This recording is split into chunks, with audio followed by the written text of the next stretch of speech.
Hello மக்களே, என்னைக்காக இருந்தாலும் இப்படிப்பட்ட ஒரு விஷயம் நடக்கும் அப்படின்றத நான் முன்னாடியே சொன்னேன்.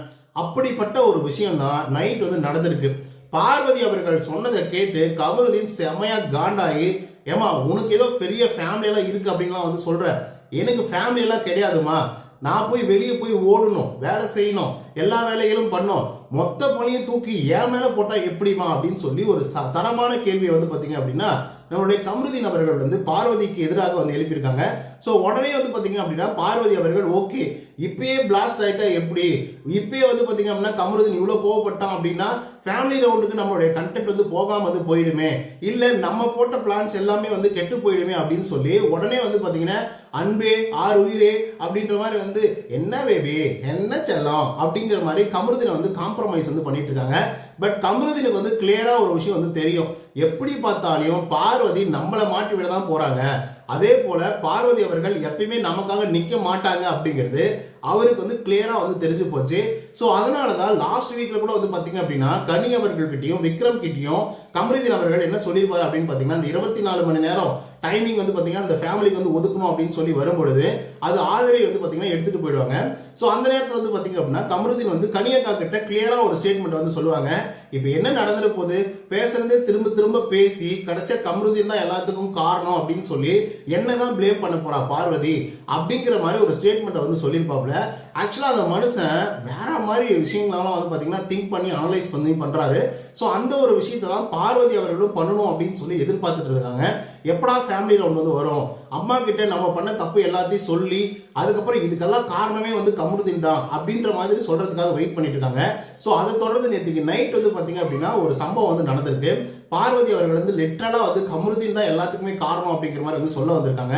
அதுக்கு கமருதீனுடைய ரிப்ளை என்னவா இருந்துச்சு அப்படிங்கறத பத்தி இந்த வீடியோல முழுசா டிஸ்கஸ் பண்ண போறோம். சோ இந்த வீடியோ போறதுக்கு முன்னாடி நம்மளோட சேனலை சப்ஸ்கிரைப் பண்ணாங்க சப்ஸ்கிரைப் பண்ணி வச்சுக்கோங்க, பக்கத்துல ஒரு பெல் ஐகான் இருக்கும், அதையும் பிரஸ் பண்ணி ஹால்ல போட்டுக்கோங்க, அப்பதான் நாங்க அப்டேட் பண்ற ஒவ்வொரு விஷயம் உங்களுக்கு நோட்டிபிகேஷன் சேரும். அதை தாண்டி இந்த வீடியோக்கு குறைஞ்சபட்சம் ஒரு 1000 லைக் எதிர்பார்க்கிறோம். சோ நிறைய பேர் வீடியோக்கள் பாக்குறீங்க பட் லைக் பண்ண மாட்டேங்கிறீங்க.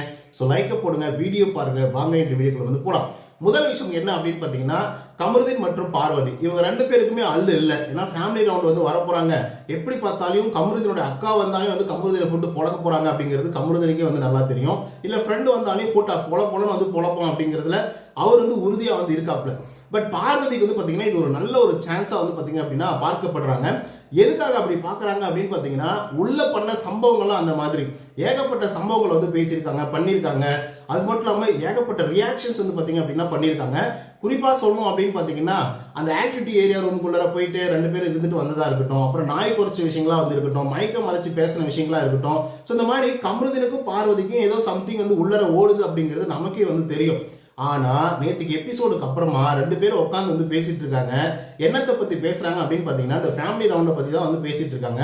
அப்ப கமருதீன் கேட்கிறாப்ல பார்வதி கிட்ட, ஏன் நீ இவ்வளவு ரியாக்ட் பண்ற, அம்மா வந்தா என்ன ஆயிட போகுது, நீங்க சொல்லு, அவங்களும் லைவ் பார்த்துட்டு தானே வந்திருப்பாங்க, எபிசோட் பார்த்து தானே போறாங்க, ஸோ அப்போ என்ன நடக்கும் என்ன செஞ்சிருப்பாங்க அப்படின்றத அவங்களால புரிஞ்சுக்க முடியும். ஸோ அதனால அப்படி ஒரு எக்ஸ்பிளனேஷன் கொடு அப்படிங்கிற மாதிரி சொல்லிட்டு இருக்காப்புல நம்மளுடைய கமருதீன் அவர்கள். அப்ப பார்வதி என்ன சொல்றாங்க அப்படின்னா, இல்ல டூட், இது நம்ம ரெக்கார்டுக்காக பண்ற ஒரு விஷயம், நம்ம அதை ரெக்கார்ட் பண்ணணும் அப்படின்னு சொல்லும்போது அப்ப கமருதீனுக்கு பயங்கரமா கோவம் வருது.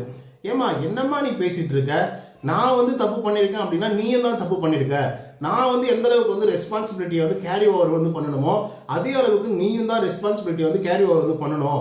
பட் அதை விட்டுட்டு எல்லா தப்பும் நான் தான் பண்ணேன் அப்படிங்கிற மாதிரி எல்லா பழியும் தூக்கி என் மேல போட்டா அப்படின்னா என்னுடைய லைஃப் என்ன ஆக போகுது, என்ன ஆயிடும். ஸோ அப்படின்ற மாதிரி பாத்தீங்கன்னா கமருதீன் கேட்க ஆரம்பிச்சிட்டாப்ல. உடனே பாத்தீங்கன்னா பார்வதியோட ரியாக்ஷனே வேற மாதிரி இருக்கு. ஐயோ நம்ம தெரியாம ஒரு விஷயத்த பண்ணிக்கிட்டோம், தெரியாம ஒரு விஷயத்துல மாட்டிக்கிட்டோம் போல. ஏன்னா கமருதீன் எப்படி விட மாட்டான் போல. ஏன்னா கமருதீனுக்கும் அது ரொம்ப முக்கியமான ஒரு விஷயம். ஏன்னா கமருதீன் அவர்கள் நேச்சுரலா எல்லா பெண்கள் கிட்டயும் அப்படிதான் பழகிட்டு இருக்காரு, அது வேற விஷயம். பட் பார்வதி கிட்ட பழகிறது அப்படிங்கிறது நார்மலான ஒரு விஷயமா எடுத்துக்க முடியாது. ஏன்னா அவங்க காதல கடந்து சில விஷயங்கள் பண்ணிட்டு இருந்தாங்க. அண்ட் ஃப்ரெண்ட்ஷிப்புக்கு மேல அப்படின்னு சொல்லி ஒரு விஷயத்த பண்றாங்கல்ல, அந்த விஷயம் வேற. ஸோ அப்படிப்பட்ட ஒரு விஷயத்த ரெண்டு பேருமே சேர்ந்து பண்ணிட்டு இப்ப ஃபேமிலி ரவுண்ட் வரும்போது நான் என்னுடைய அம்மாவுக்கு ஒரு எக்ஸ்பிளனேஷன் கொடுக்கணும், எல்லாத்தையும் ரெக்கார்ட் பண்ணணும், எல்லாத்தையும் ஒரு டாக்குமெண்ட் பண்ணணும் அப்படின்னு சொல்லும்போது கமருதீனுக்கு லிட்டரலா புரிஞ்சிருச்சு. ஓகே எல்லா பணியும் தூக்கிட்டு நம்ம மேலதான் போட போறா, ஏன்னா எதுக்குமே வந்து நான் காரணம் கிடையாது, எல்லாத்துக்கும் காரணம் வந்து கமருதீன் தான் அப்படின்னு வந்து சொல்ல போறா. ஸோ அப்படின்றத வந்து அவரால் புரிஞ்சிக்க முடியுது. ஸோ புரிஞ்சிக்க முடிஞ்ச உடனே வந்து பார்த்தீங்கன்னா கமருதீன் என்ன பேசுறாருன்னா, இந்த ரெக்கார்ட் பண்றேன், டாக்குமெண்ட் பண்றேன் அப்படின்னு சொல்லும்போது, ஏமா என்னம்மா பேசிட்டு இருக்க, எல்லாமே லைவ்ல போயிட்டு இருக்கு, எபிசோட் பாக்குறாங்க, நீ என்ன பண்ணன்னு எல்லாருக்குமே தெரியும், நான் என்ன பண்ண அப்படின்றது எல்லாருக்குமே தெரியும், நம்ம 2 பேர் என்ன பண்ணோம் அப்படிங்கிறது ஊருக்கே வந்து தெரியும். ஸோ அப்படி இருக்கும்போது இதை ரெக்கார்ட் பண்றேன், டாக்குமெண்ட் பண்றேன் அப்படிங்கிற மாதிரிலாம் வந்து பேசிட்டு இருக்க, கடைசியா நீ என்ன பண்ண போற, எல்லாத்தையும் உட்கார வச்சு அம்மா கிட்ட சொல்லிட்டு கடைசியா எல்லா பிளேமும் தூக்கி ஏன் மேல தானே வந்து போட போற, இதெல்லாம் சரியில்லை பாரு. எதுவா இருந்தாலும் உனக்கு பிரச்சனை அப்படின்னா எனக்கும் தான் பிரச்சனை, எனக்கு பிரச்சனைனா உனக்கும் தான் பிரச்சனை அப்படிங்கிறத கொஞ்சம் யோசிச்சு பாரு. ஏன்னா எல்லா பிளேமும் தூக்கி ஏன் மேல போட ட்ரை பண்ணாத அப்படிங்கிறத கிளியரா வந்து பாத்தீங்கன்னா கமருதீன் அவர்கள் வந்து சொல்றாப்ல.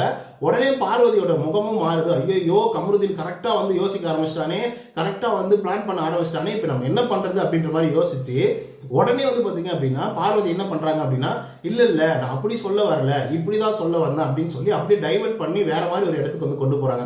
சோ இது வந்து ஆரம்பத்துல இருந்தே வந்து பாத்தீங்க அப்படின்னா நடந்துட்டு இருக்கு. குறிப்பா லாஸ்ட் வீக்ல எல்லாம் வந்து பாத்தீங்கன்னா இன்னும் மோசமா வந்து பாத்தீங்கன்னா நடக்க ஆரம்பிச்சிருச்சு. ஏன்னா பார்வதி காலையில உட்காந்து அழுதுட்டு இருப்பாங்க, அம்மா வர போறாங்க அப்படின்ற மாதிரி. அப்புறம் வந்து பாத்தீங்க அப்படின்னா கமருதீன் போய் காம்ப்ரமைஸ் பண்ண போனாக்கா எல்லாத்துக்கும் காரணம் நீ தான் அப்படின்ற மாதிரி சொல்லுவாங்க. அப்பயும் வந்து பாத்தீங்கன்னா கமருதீன் ஒரு மாதிரி காண்டாயிடுறீங்க பாருமா, சும்மா எல்லாத்துக்கும் வந்து என்னெல்லாம் காரணம் வந்து சொல்லாத. அப்புறம் வந்து காதல் வலையை விரிச்சுட்டா, நான் சும்மானு வந்து இருந்தேன், என் பாட்டுக்கு என் கேமை பிளே பண்ணிட்டு இருந்தேன், திடீர்னு வந்து கமருதீன் வந்து தான் எல்லாத்தையும் வந்து கொலாப்ஸ் பண்ணி விட்டுட்டான், இந்த மாதிரி எல்லாம் பேசாத, இதெல்லாம் வந்து சரி வராது. ஏன்னா எல்லாத்துக்கும் ரெஸ்பான்சிபிலிட்டி நீ எடுத்துக்கணும், நானும் எடுத்துக்கணும். எனக்கு ஃபேமிலி இல்லதான், ஓகேவா, என்னுடைய ஃபேமிலியில ஆட்கள் பெருசா யாருமே இல்லதான், ஆனா உங்களுடைய ஃபேமிலி பெருசு அப்படின்ற மாதிரிலாம் வந்து சொல்றேன். ஸோ உனக்கு எவ்வளவு ரெஸ்பான்சிபிலிட்டிஸ் இருக்கோ, உனக்கு எவ்வளவு பயம் இருக்கோ அதே அளவுக்கு எனக்கு பயம் இருக்கு. ஃபேமிலி இருக்கு இல்ல அப்படின்றதெல்லாம் தாண்டி நான் போய் வெளியே போய் சர்வை பண்ணணும், நான் வந்து என்னக்காக நான் ஓடணும், உனக்காக ஓடுறதுக்கு ஆள் இருப்பாங்க, உனக்காக கவலைப்படுறதுக்கு குடும்பம் இருக்கும், ஃபேமிலி இருக்கும், எல்லாமே இருக்கும். ஆனா எனக்காக யாருமே பெருசா இருந்ததே இல்லை, இருக்க போறதும் இல்லை. ஸோ அப்படி இருக்கும்போது நீ சாதாரணமா ஒரு பெரிய அக்யூசேஷன் தூக்கி என் தலைமையில வச்சு அப்படின்னா, பிளேமை தூக்கி என் தலைமையில வச்சு அப்படின்னா, அப்ப நான் தான் அதை கேரி ஓவர் பண்ணிட்டு ஓட வேண்டியதா வந்திருக்கோம். ஸோ இந்த மாதிரிலாம் பண்ணாத பாரு, இதெல்லாம் வந்து சரி வராது அப்படின்ற மாதிரி கமருதீன் அவர்கள் வந்து சொல்லியிருக்காங்க. பட் அதுக்கு வந்து பார்வதியோட ரியாக்ஷன் வந்து ஐயோ என்னடா இவன் கண்டுபிடிச்சிட்டானே அப்படின்ற மாதிரி தான் வந்து இருக்க தவிர, மற்றபடிக்கு ஓகே நம்ம பண்ணது தப்பு தான், அதுக்கு வந்து கமருதீனும் காரணம் தான், நம்மளும் வந்து காரணம் தான் அப்படின்றத அவங்க ஓன் பண்ணவே மாட்டேங்கிறாங்க. ஸோ அதனால வந்து பார்த்தீங்க அப்படின்னா ஒரு பெரிய பிரச்சனையை வந்து வெடிக்கும் அப்படிங்கிறதுல மாற்றுக்கிறதே கிடையாது. அண்ட் ஒன் மோர் என்ன அப்படின்னு பார்த்தீங்கன்னா, பார்வதி அவர்கள் அவங்க அம்மா வந்ததுக்கு அப்புறம் பெருசா என்ன பேசிட்டு போறாங்க அப்படின்றது நமக்கே தெரியும். என்ன பேசுவாங்க, இதுக்கெல்லாம் காரணம் நான் இல்லைம்மா, நான் பாரு தௌலத்தா வந்து ஒரு கேம் பிளே பண்ணிட்டு இருந்தேன், ஆனா திடீர்னு சடனா வந்து அவன் தான் வந்து என் வலையில வந்து வந்தான், சாரி என்னுடைய வழியில வந்து வந்தான். ஸோ அதுக்கப்புறம் நான் காதல் வலையில் வந்து விழுந்துட்டேன், அதுக்கப்புறம் என்னென்னமோ நடந்து போச்சு, என்னால் கண்ட்ரோல் பண்ண முடியல, இந்த க்ளோஸ்டு சர்ஃபேஸ்க்குள்ளே என்னால் எதையும் அவாய்ட் பண்ணவும் முடியல, என்னால் வந்து கனெக்ட் ஆகாமல் இருக்க முடியல அப்படிங்கிற மாதிரி ஒரு எக்ஸ்பிளனேஷன் கொடுக்கறதுக்காக தான் வெயிட் பண்ணிட்டு இருக்காங்க பார்வதி. ஸோ இந்த எக்ஸ்பிளனேஷன் வேண்டாம், எல்லாத்துக்கும் நம்ம 2 பேர் தான் காரணம் அப்படின்றத ஆணித்தனமா நம்புறாப்புல நம்மளுடைய கமருதீன். ஸோ இந்த பிரச்சனைக்கு இடையில எப்பேற்பட்ட பிரச்சனைகள் வரப்போகுது அப்படிங்கிறத நம்ம பொறுத்துட்டு தான் பார்க்கணும். ரியலாவே சொல்றேன், லிட்டரலா வந்து சொல்றேன், பார்வதியோட அம்மா வரும் பொழுது வேற மாதிரி ஒரு சம்பவம் வந்து நடக்க போகுது. கண்டிப்பா கமருதீன் மேல பிளேமை தூக்கி போட போறாங்களா, இல்ல 2 பேரும் தான் காரணம் அப்படின்ற லெவலுக்கு வந்து யோசிக்க போறாங்களா அப்படிங்கிறத பொறுத்து வந்து பார்க்கணும். ஆனா கமருதீன் சைட்ல இருந்து சொல்லிட்டாப்ல, ஏமா எந்த பிரச்சனையா இருந்தாலும் என்ன இதுவா இருந்தாலும் நம்ம 2 பேரும் தான் அதுக்கு ரெஸ்பான்சிபிலிட்டிஸ், நான் கல்யாணம் கூட பண்ணிக்கிறேன் அப்படிங்கிற மாதிரி வந்து கமருதீன் அவர்கள் வந்து சொல்லிட்டாப்ல பார்வதி கிட்ட. ஸோ இதுக்கு மேல ஒரு ஸ்டேட்மெண்ட் வந்து கொடுக்க முடியாது. ஸோ அப்படிப்பட்ட ஒரு விஷயத்தையும் வந்து பாத்தீங்க அப்படின்னா கமருதீன் பண்ணிட்டாப்ல. இதுக்கப்புறமும் வந்து கமருதீனை தான் பிளேம் பண்ணுவேன் அப்படின்ற மாதிரி பார்வதி அவர்கள் நினைச்சாங்க அப்படின்னா மைனஸ் ஆக போறது வந்து பார்வதிக்கு தான், ஃபுல் நெகட்டிவிட்டியா வந்து மாறும். ஸோ பாரு, ஒரு பொண்ணு வந்து அவனை வந்து காதலிக்கிற மாதிரி காதலிச்சு அதெல்லாம் தாண்டி நிறைய விஷயங்களை வந்து பண்ணதுக்கு அப்புறம் கழட்டி விட்டுருச்சு அப்படிங்கிற மாதிரி பார்வதியை தான் வந்து பாத்தீங்கன்னா போட்டு புழக்க போறாங்க. ஆனா இதை பார்வதி எப்படி எடுத்துட்டு கொண்டு போறாங்க அப்படிங்கிறது தான் நம்மளுக்கு பெரும் வந்து டவுட்டா வந்து இருந்துட்டு இருக்கு.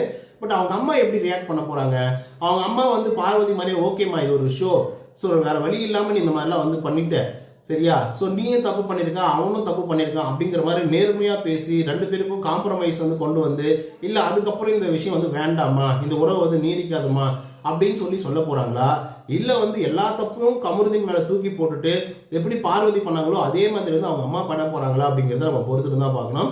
பட் இது எல்லாமே வந்து பாத்தீங்க அப்படின்னா பார்வதிக்கு தெரிஞ்சுதான் பண்ணாங்க, பார்வதிக்கு தெரியாம ஒன்றும் பண்ண கிடையாது.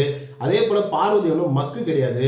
பார்வதி அந்த வீட்டுக்குள்ள இருக்கக்கூடிய ஒரு ஆட்கள்ல ரொம்ப இன்டெலிஜென்ட்டான ஒரு பொண்ணு. ஸோ அப்படிப்பட்ட ஒரு பொண்ணு வந்து இப்படிப்பட்ட ஒரு விஷயத்த பண்ணதுக்கு அப்புறம் இல்ல அதுக்கு எனக்கு சம்மந்தம் இல்லை, அதே போல அதுக்கு எனக்கு வந்து எந்த விதமான தொடர்பும் கிடையாது, நான் வந்து சிவனேன்னு இருந்தேன், அவன் தான் காதல் வலையில விழ வச்சுட்டான் அப்படின்ற மாதிரி ஸ்டேட்மெண்ட்லாம் வந்து கொடுத்தாங்க அப்படின்னா நமக்கே தெரியும் அவங்க எப்பேற்பட்ட ஆளு, என்ன விஷயங்கள்லாம் வந்து உள்ளர பண்ணாங்க அப்படின்றது. ஸோ அப்படிப்பட்ட ஒரு விஷயத்த வந்து பண்ணிட்டு இப்போ வந்து இல்லை எனக்கு அதுக்கு சம்மந்தம் இல்லை அப்படின்னு சொன்னால் சத்தியமாக ஏற்றுக்கொள்ளவே முடியாது. அப்படிப்பட்ட ஒரு விஷயத்த திரும்ப அவங்க பண்ணாங்க அப்படின்னா கமருதீன் சும்மா விட மாட்டோம், அது வேற விஷயம். ஏன்னா இப்போ இது 12வது வாரம், இன்னும் 3 வாரம் இருக்குது, இந்த வாரம் இல்லாமல் நான் சொல்கிறது. கண்டிப்பாக விஜய் பார்வதியோட அம்மா வந்து கடைசியாக தான் வரப்போகிறாங்க. ஏன்னா அந்த ஒரு கண்டென்ட்டை வந்து எக்ஸைட்டிங்காக வந்து பார்க்கணும் அப்படின்றதுக்காக தான் வியூவர்ஸ் எல்லாம் வெயிட் பண்ணுவாங்க அப்படின்றதுனால கடைசி வரைக்கும் கொண்டு போவாங்க. ஓகேவா?